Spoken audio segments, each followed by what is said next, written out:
coming to you live from the moon.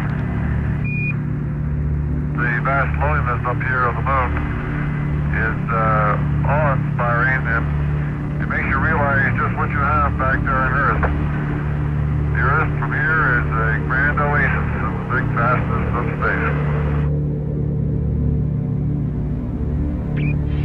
Oh my God, look at that picture over there. There's the Earth coming up. Wow, that's pretty. You got a color film, Jim? Hand me a roll of color quick. Oh man, that's great. Where is it? Quick. Oh, I got it right. Oh, that's a beautiful shot.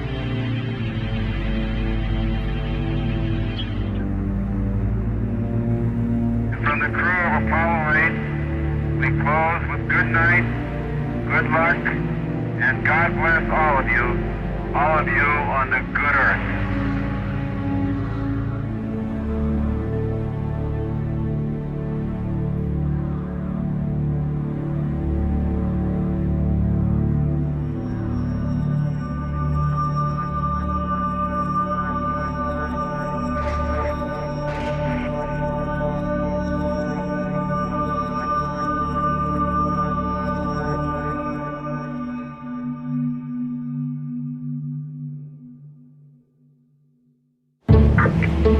Can you hear me?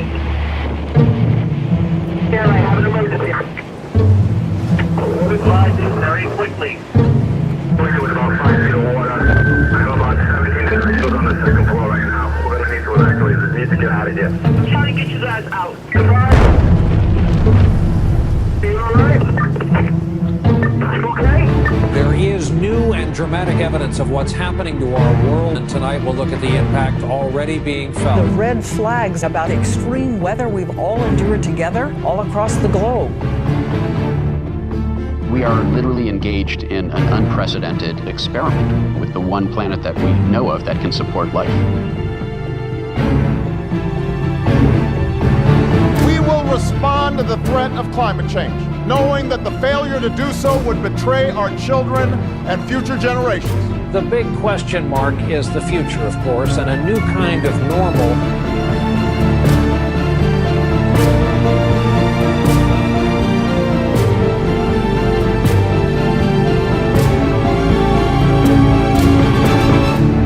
Gearing up for the UN-hosted Climate Change Summit in New York. UN Secretary-General Ban Ki-moon will host the summit. I will convene a climate summit for leaders at the highest level.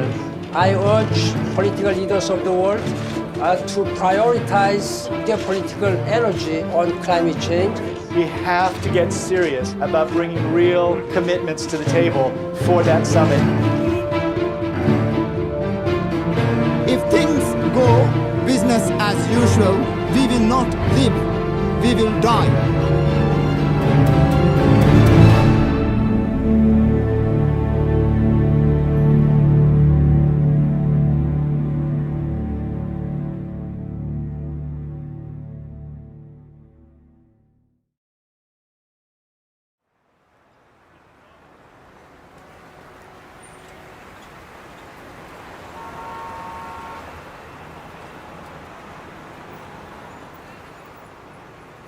On September 23rd, the United Nations is holding a historic climate summit where they've invited world leaders and heads of state from around the world. We're trying to organize the largest ever climate rally on the streets of New York in response to this, hopefully turning the tide of what comes out of that summit and reshaping what the entire climate movement looks like going forward.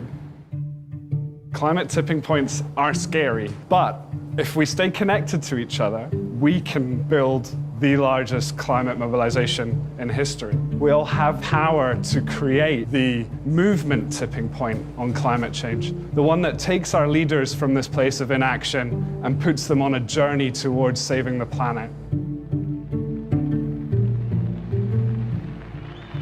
All of the big social movements in history have had people in the streets. Women's voting rights, civil rights movement, and even more recently on climate issues, our big successes have happened when people left their homes and went out into the streets. This is a bigger fight than, in fact, has ever been won. It's not that we need to save the Earth. We need to save the systems that make the Earth compatible with human existence and the existence of other life forms. This is the fight of our time, but none of us should exactly have to be activists about all this. In a rational world, the fact that scientists had said the worst thing on Earth is happening now, and here's what you can do to stop it, that would have been enough to push our systems into action.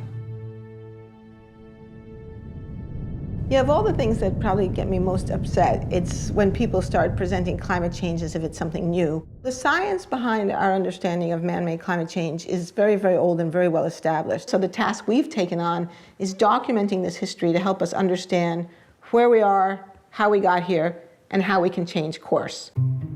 Scientists have known for more than 150 years that carbon dioxide was a greenhouse gas. Fourier came up with this notion that there were gases in our atmosphere that allowed sunlight to pass through like a window, but then when sunlight bounced off the Earth's surface, they trapped the heat in, right? So you had now this establishment of what we now call the greenhouse effect. In the 1850s, John Tyndall made laboratory measurements of the absorption of heat radiation by carbon dioxide. And he concluded that if you change the CO2 in the atmosphere, it's going to affect the planetary energy balance. Tyndall was the one who really came along and proved that carbon dioxide was a natural thermostat that helped set our planet's temperature. In the late 1800s, it was the great Swedish chemist Arrhenius who first did the calculations about what would happen as we, as he put it, evaporated our coal mines into the air. But people didn't pay much attention to that in the 20th century because we were too busy figuring out cool new ways to burn fossil fuel. It was only in the late 1950s that we even bothered to measure to see if it was accumulating in the atmosphere. That instrument, which went up on the side of Mauna Loa in Hawaii, is the most important scientific instrument in the world. Beginning in 1959, it found that there was a steadily accumulating amount of CO2 in the atmosphere, the so-called Keeling curve.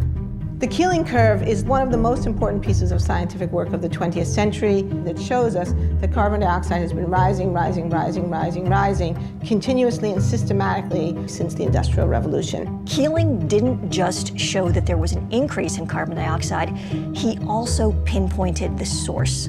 And what Keeling showed so incredibly was that roughly 1 out of every 4 CO2 molecules in our atmosphere today were put there by us. Just a year ago, we passed 400 parts per million of carbon dioxide in the atmosphere. Now, the pre-industrial level was about 280 parts per million. So human society in the industrial era has raised the level of CO2 in the atmosphere by about 40%, and many people fear that before we're done, we're going to double it or even triple it. We're pumping CO2 into the atmosphere at a speed which we have never seen before in modern human history. We are absolutely racing into uncharted territory. In our lifetime, human beings left behind the Holocene, this 10,000-year period of benign climatic stability that coincides with the rise of human civilization. We have crossed a great threshold, and we stand on the edge of others.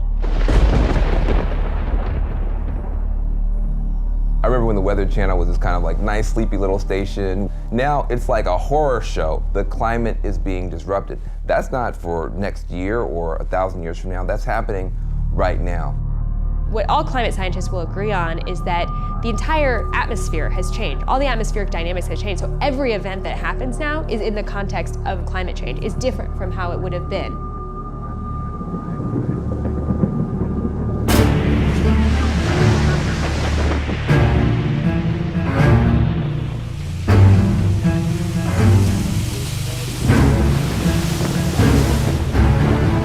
Typhoon slammed the Philippines with winds of 195 miles per hour. That's higher than the winds from Hurricane Sandy and Katrina combined. The world is mobilizing to help the Philippines, but just a trickle of food and water and medicine has reached the victims of Typhoon Haiyan. More than 1 million people were forced to flee their homes, many now trying to salvage what's left. Hundreds of thousands are thronging relief centers, desperate for life's necessities. Many residents covered their faces to mask the smell of the dead while they searched for relatives in some of the hardest hit areas. This is one of the top storms ever seen on this planet.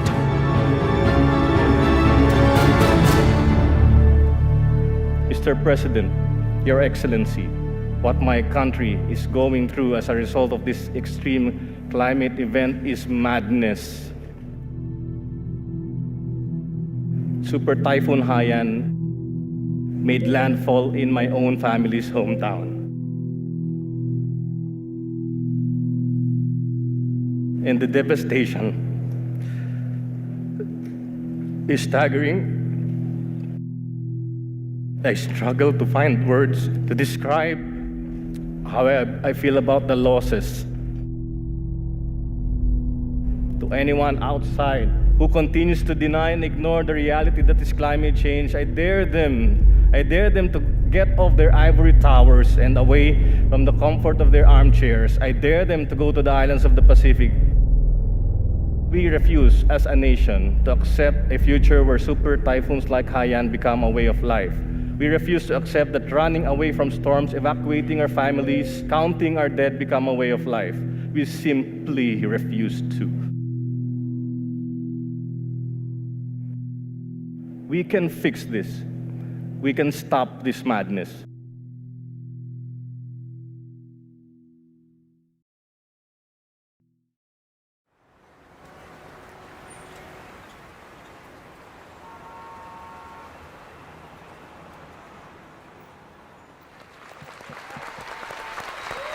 Hello, hello, hello. All right, folks, we know why we're here. We have 80 days starting tomorrow to pull off the largest climate march in history. It's really important for folks to remember that although climate change affects everyone, the impacts are not evenly distributed. And we're asking each one of these breakout groups, prioritize people of color, folks, because this is real, it's disproportionate, and it's time to bring it. They need to act on a binding global agreement to reduce greenhouse gases. We can do that and create jobs at the same time. Part of what we're doing is moving people from fossil fuels to the solutions and also presenting them with economic opportunities around the solution. The idea of who's going to be leading this march are the people in this room. This environmental issue is the singular issue of our time, of our day, that will determine how we live, where we live, and if we live. The most important tool that we have is our people power. There are already 325 groups, and that list is going to grow every single day. Whatever you're thinking about doing to help build this mobilization, rethink it and make it bigger, make it bolder. Our job is to make sure everybody hears about it, and then they'll get there. They'll get there. That's our job.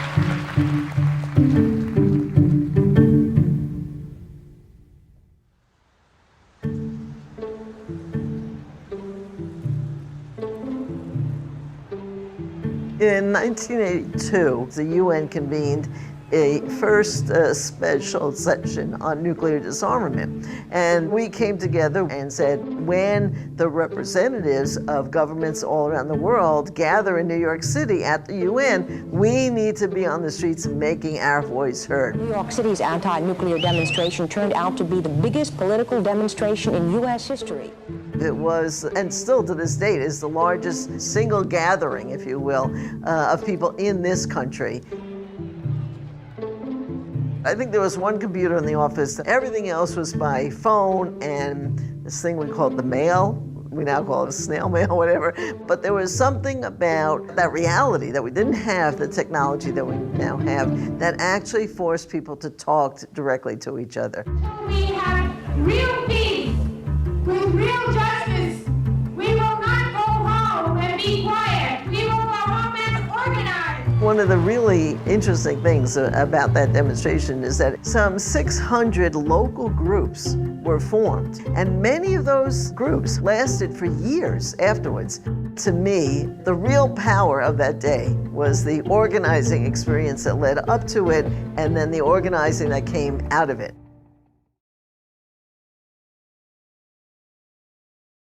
Some experts are saying now that the whole world is heating up because of a global greenhouse effect.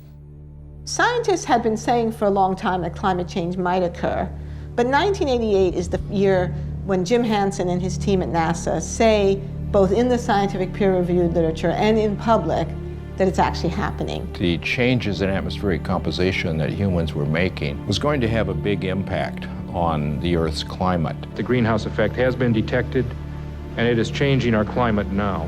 Hansen's testimony was reported on the front page of the New York Times, and there was actually a bill introduced into Congress, the National Energy Policy Act, to immediately begin to phase out the use of fossil fuels in order to prevent disruptive climate change. And of course, that was supported by the creation of the IPCC, the Intergovernmental Panel on Climate Change, that year. So there was political momentum, there was scientific momentum, there was strong scientific evidence, there was media attention, and then the whole thing kind of fell apart. The Earth Summit, a 12-day, 178-nation conference on the environment, began today in Rio de Janeiro. Battle lines are already drawn between the haves and the have-nots. So far, all the agreements are non-binding, requiring no specific action on the environment. As time has gone on, the scientific warnings keep intensifying, and yet there has been no effective political response. All political efforts to get a handle on this issue have essentially failed. I am the one that is burdened with finding the balance between sound environmental practice on the one hand and jobs for American families on the other. The agreement hammered out in Kyoto, Japan, requires industrialized nations to make substantial cuts in greenhouse gas emissions. The United States actually never ratified the Kyoto Protocol, which is one reason it didn't work. President Bush ignited a storm of controversy when he decided to abandon the Kyoto Protocol, which sets caps on the emissions of greenhouse gases in developed nations. For nearly 2 weeks, the U.S. delegation had blocked proposal after proposal, draft after draft, refusing to even discuss mandatory cuts in greenhouse emissions. Now we switch to the big climate conference going on in Copenhagen. Today, developing countries made themselves heard. People are dying. Led by Africa, 135 nations, including India and China, staged a 5-hour boycott, angry over what they say are insufficient carbon cuts proposed by the world's rich countries. If Hollywood had been writing the story, you know, it all would have come right in the end, and all the nations would have pledged their best effort, and nothing like that happened. The thing was a fiasco, a failure. The frustrations of the last 10 days explode on the streets of Copenhagen.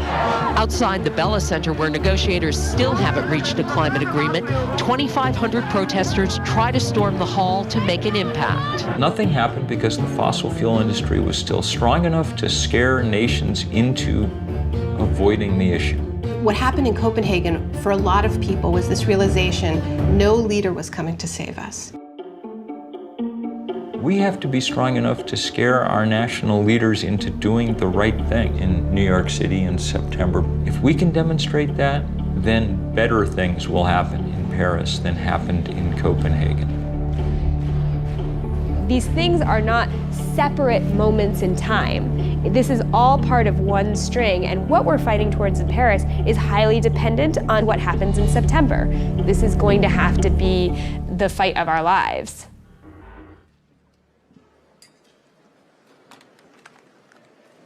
Welcome to this press conference to present the report of IPCC Working Group 3 on mitigation of climate change. If we really want to bring about a limitation of temperature increase to no more than 2 degrees Celsius, there is then the need for an unprecedented level of international cooperation.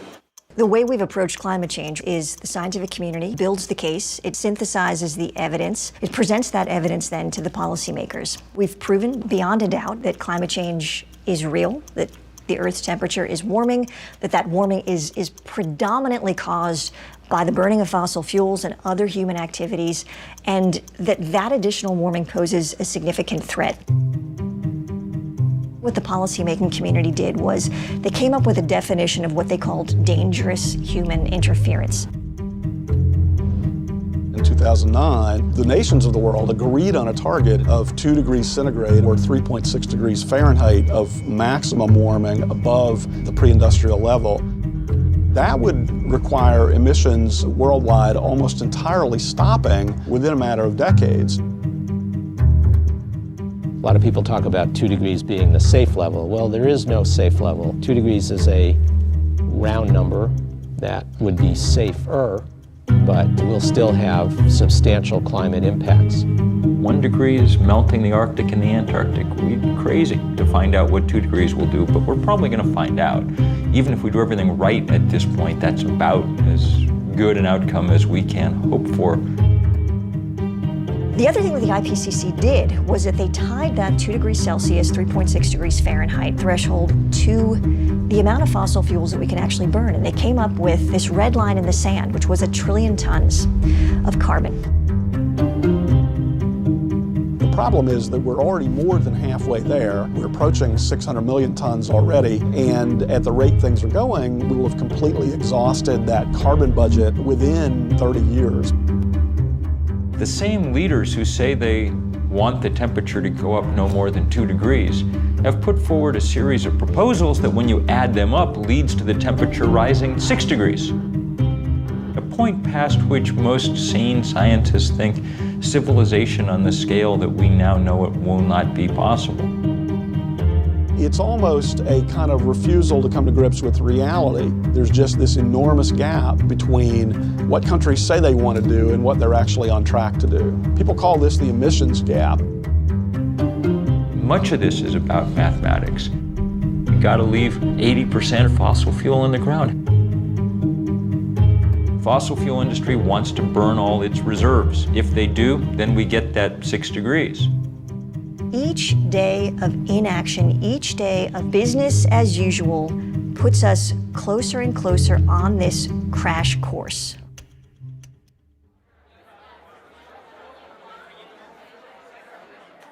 We're 2 months out from this demo. Obviously, we all know in this room a tremendous amount of work is happening every day, getting the word out, organizing people, mobilizing people. At this point, every day counts. And every day when we miss an opportunity, it's gone. Because it's not just a one-day march, it's our long-term ability to build a strong climate movement that we need to invest in. So being inclusive to us is really about multiple things, but recognizing that we live in a society where there's privilege, there are inequities.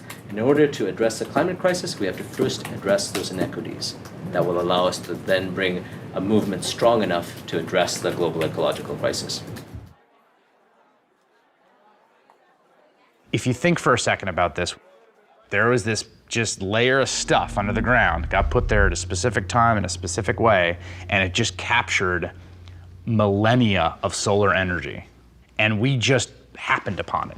It's like if you were just walking around and then like, oh, you put something in the ground, there's just millions of dollar bills down there. You're just like pulling them out. Everything about what we do and who we are and how we live is dependent upon the fact that we just found this stuff sitting there. And that stuff said, oh, you don't have to have everyone working in the fields all the time. You can have cities, you can have cars, you can have iPhones. And the way I view it is, as incredible as that stuff is, we've been paying this price on it the whole time, right? And there's this clock running. The classic market failure is negative environmental externalities. That's just jargon for you're not paying the full costs of the fossil fuels that you burn. The racket that the fossil fuel industry has run is to take costs of its product and export them to the public. Think about, the litany of impacts from sea level rise, ocean acidification, the collapse of ecosystems that we rely on for food, water availability. These things are really expensive. When you have huge wildfires, it costs a lot of money. All of those costs are being dumped onto us as a society and not being paid by people who are polluting. These big, massive polluters get to dump megatons of carbon in the atmosphere for free. You can't pollute for free. If you litter, you get a fine. That makes coal and oil and other fossil fuels more competitive against solar and wind and other sources than they deserve to be. Behind the environmental problems that carbon pollution causes and behind the economic problems is a political problem that a very small group of very powerful special interests have exerted very rough control over the political establishment. We're up against the fossil fuel lobby that has complete access to the political class and the ability to bribe through legal means and blackmail through the use of attack ads and so on. Even people who oppose them have trouble opposing them too strongly because they're in some ways economically dependent on them. Right now, we have a monopoly control by big carbon polluters. They grant themselves subsidy after subsidy. Think about this. How much money does the Pentagon spend helping big private oil companies get their for-profit products from the Middle East here? About half the Pentagon's budget is just helping Chevron and Shell and Exxon get their for-profit product here. What if they had to pay for that service? How much would gas cost then? Plus, they also get all kind of tax breaks and other kind of loopholes. They're in a system based on a grow or die ethic. But rather than respond to the climate crisis by scaling back, they're doubling down through fracking, through tar sands oil, through coal exports, mountaintop removal. They have become more brazen. It's a rogue industry. It's an industry whose business plan is followed to the letter will wreck the planet. Once you know that, then you know that these are now illegitimate business plans. We have to figure out how to disassociate ourselves with them. And that is beginning to happen all over the world.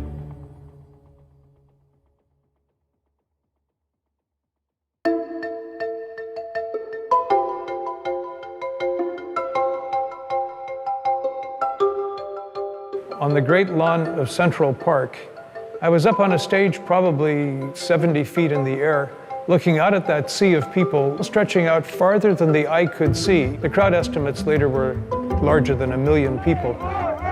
April the 22nd, 1970. The grassroots mobilization, which we recall as the first Earth Day.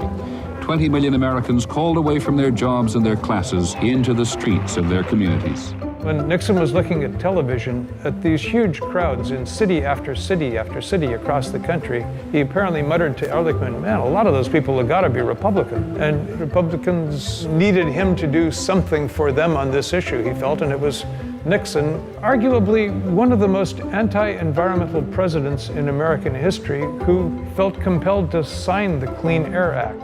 I think the things that we've been doing to date are a reason to give us a little bit of hope. We've seen a degree of responsiveness on the part of the House of Representatives and on the part of the U.S. Senate. In a matter of 3 years, we passed the Clean Air Act, the Clean Water Act, the Safe Drinking Water Act, the Endangered Species Act, the Marine Mammal Protection Act, National Environmental Policy Act, the Environmental Education Act, Superfund. I'd go so far as to say that with the possible exception of the New Deal, it was the most fundamental restructuring of the ground rules of the American economic system that the nation has experienced.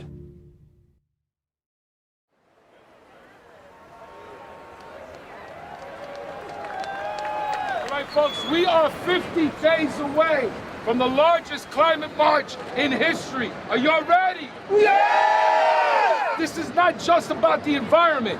It's about the community. It's about public health. It's about jobs. It's about justice. It was labor that got this city up and moving. Yes! Yes! And it'll be labor that continues to move this city. We are the community. Are we not the community? Yeah! For our people who have been at the front line, not being able to breathe, suffering from asthma, upper respiratory, pulmonary disease, cancer clusters because of environmental racism. Climate change exacerbates every kind of social injustice that faith communities have fought against for thousands of years. And we will not stop marching and praying and acting until we have a strong climate treaty. We got a movement, brothers and sisters, and we got to stay together. So join us on the 21st to march and send that signal to the United Nations. The people united will never be defeated. The people unidos jamás serán vencidos. It's only by accident that we even think of climate change as an environmental issue. You could just as easily think of it as another example of what happens in an unequal society. The people who've contributed the least to climate change and who've benefited the least from the use of fossil fuel are the first people to feel the effects. People in the poorest parts of the world suffer enormously already and will suffer enormously more as the century wears on. Climate disruption is a social justice issue. Who gets hit first and worst? every time there's one of these weather disasters. It's low-income people, it's people of color, it's people who can't get out of harm's way, and people who can't bounce back easily because they don't have the money or the social standing or the political connections. Our communities are disproportionately impacted. We're all seeing that it's the indigenous people, the people of color, the low-income people who have historically suffered the burden of so many other politically driven crises. There are so many countries that have been systematically plundered over hundreds of years, and this is often described as an ecological debt, climate debt. The whole idea that there are disposable places was always a racist idea, the idea of sacrifice zones. Just treating people in places like garbage. The place where it's hardest for it to sink in is in the suburban United States. We're insulated against the natural world. That's what the suburbs really are, a way of making you not notice the natural world very much. And we're insulated in those places by wealth. At least we think we are.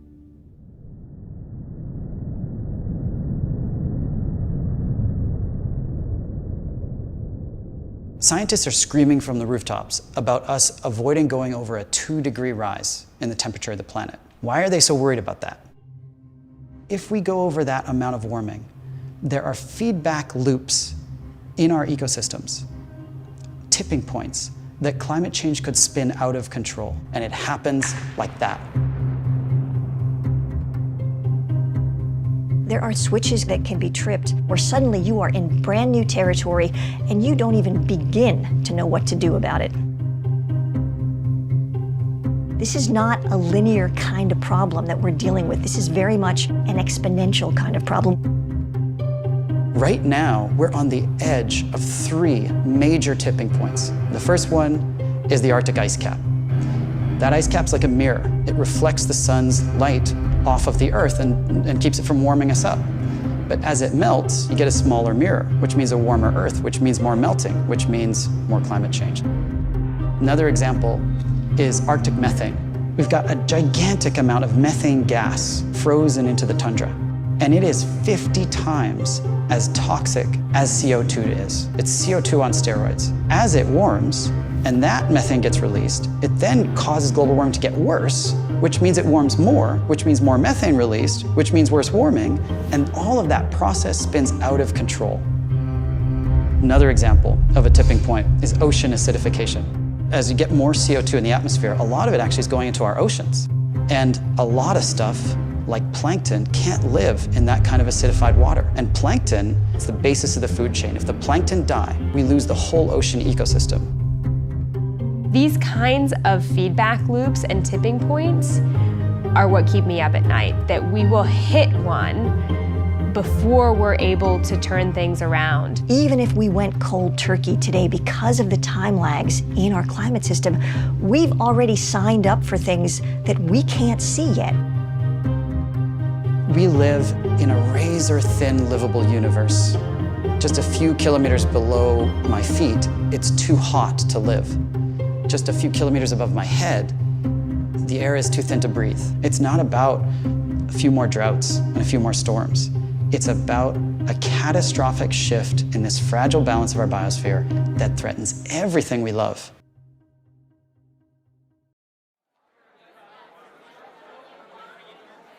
What we all need to be focused on is turnout, turnout, turnout.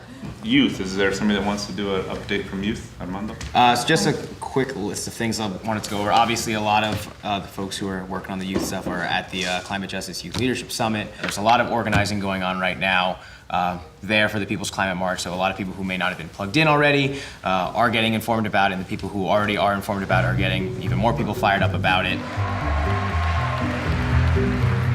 There's a lot of things that we pay attention to, that we focus on, that are fun, but they are short-lived and they are not for the betterment of us.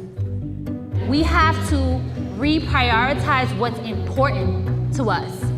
Our environment isn't just ice caps melting in Antarctica. We're the ones who face the problems day to day. If you're breathing in smog or your little brother has asthma, that's environmental injustice. And those are things that we have the power to push back on. Imagine being the person who changes the face of climate change so that we don't have to deal with those impacts every day. So on September 21st, we're gonna march for climate justice. So who's with us? Come on, let's do it.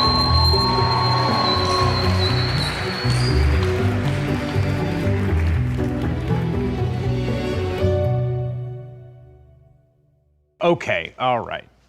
Yes, we pull the fossil fuels out of the ground, we put them in the incinerator, they put the carbon in the sky, it warms the earth, lots of bad stuff's gonna happen, heat waves, extreme weather, floods. Okay, sure. But I mean, really, is that the thing I care about most? You know, there's all these other issues in my life that are more pressing. For someone who is engaged in a struggle for a higher minimum wage or worries about healthcare, it's understandable that these molecules floating around the air seem invisible and abstract. Humans have this thing that we call a finite pool of worry.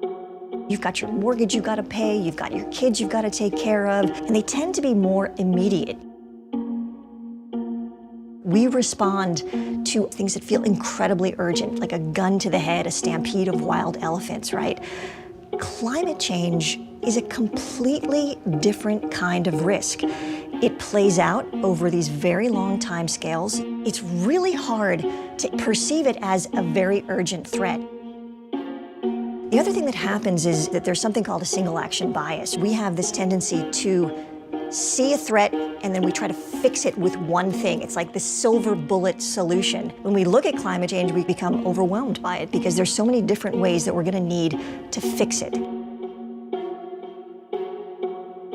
25 years we've been talking about climate change. The level of scientific reports becomes higher and higher and higher. Why has that still not compelled the majority of people to action? Cognitive psychologists have been mapping the processing systems within our brains, and they found that there are two parallel and deeply interlocked processing systems. The rational side, the analytic side, which deals with information, facts, data. And we have another side, which is a much more intuitive and emotionally driven side. It is that emotional system that moves us into action. The challenge for climate change is how do we get something that is so based in the science to cross over into the side which makes us feel something. People are reluctant to stand up and to take action if they don't see that the other people around them are taking action. And that is why it is absolutely critical that there are people who are seen to be doing something. They are creating the breakage. Climate change is strangely, maybe uniquely problematic because not only are we all bystanders, we're also perpetrators, actively contributing to the thing. If we recognize the problem, we become morally compelled to take action on it. There is a fundamental tipping point at which that has to happen.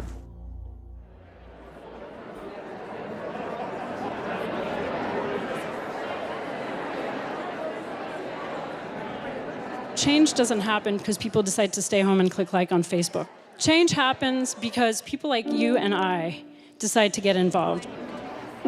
We didn't want to leave it to world leaders. Their track record is not very good in dealing with this question. I am a trade unionist, and I am an environmentalist, and I see no conflict whatsoever in those two things. It's in our core self-interest as a trade union movement to help build the path to a sustainable future and get on the right side of the climate change issue sooner rather than later.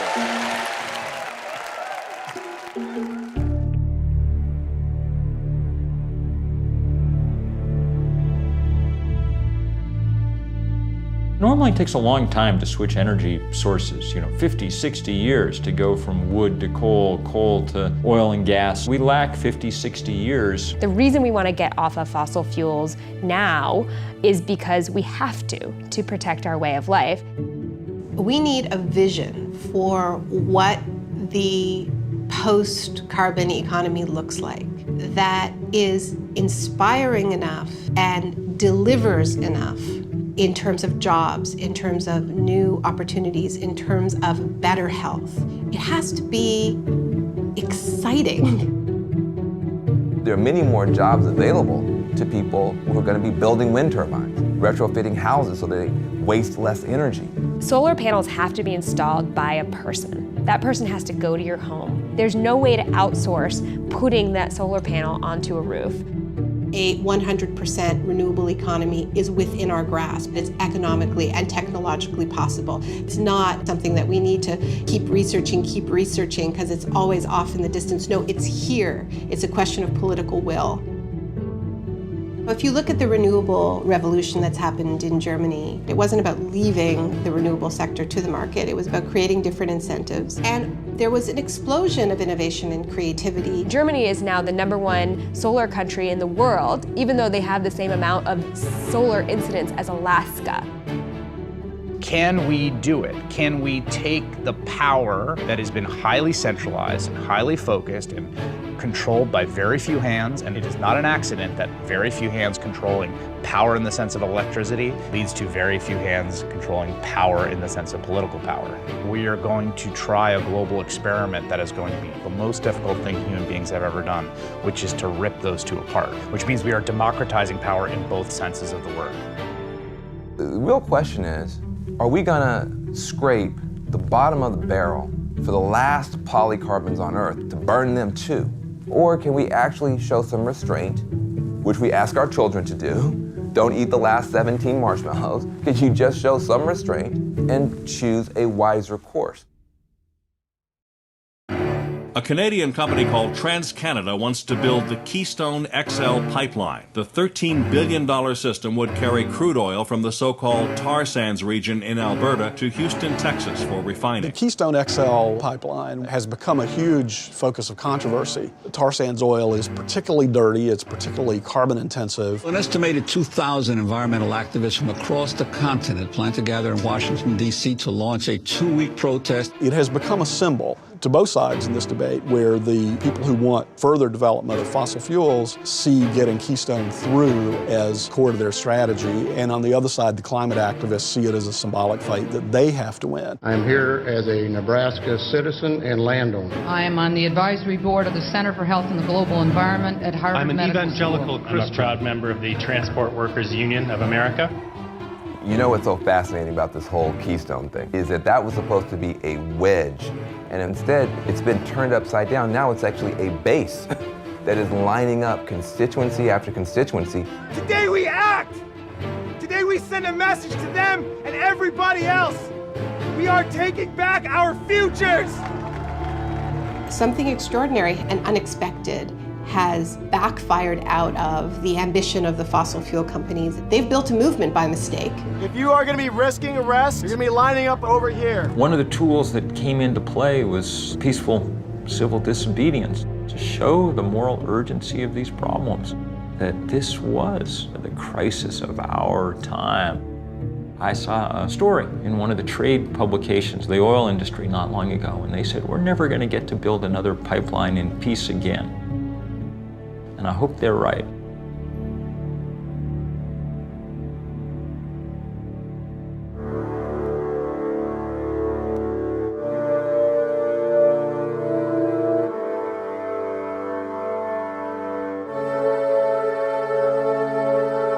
As scientists, we study this out of this fascination and kind of awe of this whole system that we call home.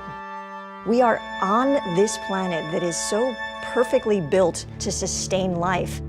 We got so lucky. And then you begin to think, what do you do with this knowledge, this unbearable, incredibly depressing knowledge? That the decision to burn fossil fuels was a decision that had tremendous downside risks that we didn't realize immediately. When I read a climate science article that talks about mid-century projections, what I read is what's going to happen when my kid is 40. That's what I see on the page. And for me, it is absolutely my responsibility then to do whatever it takes to protect my child. Alice Walker says that resistance is the secret of joy. And I don't know if it's the secret of joy, but I know it is definitely the secret of staving off depression. The reality we're facing is very grave. So how do you not get depressed about it? Well, one way you don't get depressed is by work. Things change for lots of different reasons. There's all kinds of dynamics, but one central element is people being in the streets. All of us must stand up together and say, no more. We live in a culture that doesn't tell us our own history, doesn't tell us the history of social movement wins. And the times in our past when masses of people have taken the wheel of history and turned it. It was only 1% of Americans that ever took part in a civil rights demonstration, but they were able to change our society enough to stand up to those powers that be. I think this march will go down as one of the greatest, if not the greatest, demonstrations for freedom and human dignity ever held in the United States. Martin Luther King always said that the victories that had been won so far were the ones that were cheapest to the status quo. Giving legal rights and giving voting rights doesn't cost the system nearly as much as providing good jobs and good infrastructure and good schools. We as a people will get to the promised land. Big victories have been won before, but nothing on the scale of the economic challenge that really responding to the climate crisis represents. We have a responsibility to rise to our historical moment. We are going around the world to say the time has come. If we're going to have a movement worthy of the name, solidarity among all these different causes needs to be the foremost principle. It's this broad and powerful spectrum of allies that has the political weight to move the dial on this. There's a tipping point coming where the online movements are going to move offline. If we can just push this to a point where there is a social tipping point, we really can move forward on this issue. We will not be stopped. Take action right now. This is the issue I will vote on. This is the issue I will give money on. This is the issue that I will scream at the top of my lungs into a bullhorn over. That is what moves politics. The People's Climate March is our chance to show the immense power of people in solidarity. Heads of state are gathering. They need us to say, we demand action. This is the right thing at the right time in the right place. The whole world will be watching. Nothing moves public opinion more than seeing large numbers of people gathering. A march is not an end in itself. It is a tool. In my heart of hearts, I know that this People's Climate March in September will serve to deepen this movement. I will be there in New York, September 21st. There is no replacement, even in the digital age, for human bodies next to each other, standing as one, hearts beating as one, voices raised as one, making a political demand. If you don't fight for what you want, you deserve what you get. September 21st, in some ways, is the beginning. There are teams around the world organizing marches in Rio, in Delhi, in Berlin, in Paris, in London. And people around the world will get together in the largest climate change mobilization in history. Are you ready to march? Are you ready to march? Are you ready to march?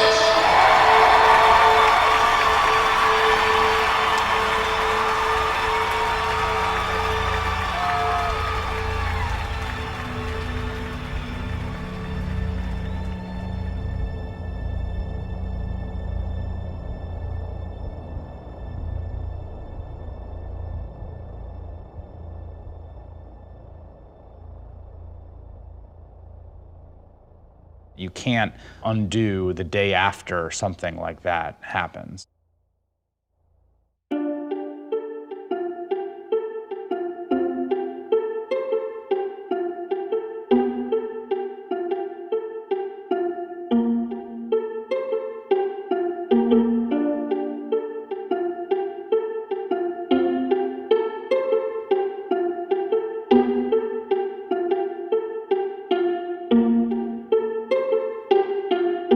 There's a line that divides good from evil, and it runs down the middle of every single person. When we prevail, it won't just be because we beat the worst instincts of other people. It'll be because we overcame the worst instincts and the worst fears even within ourselves.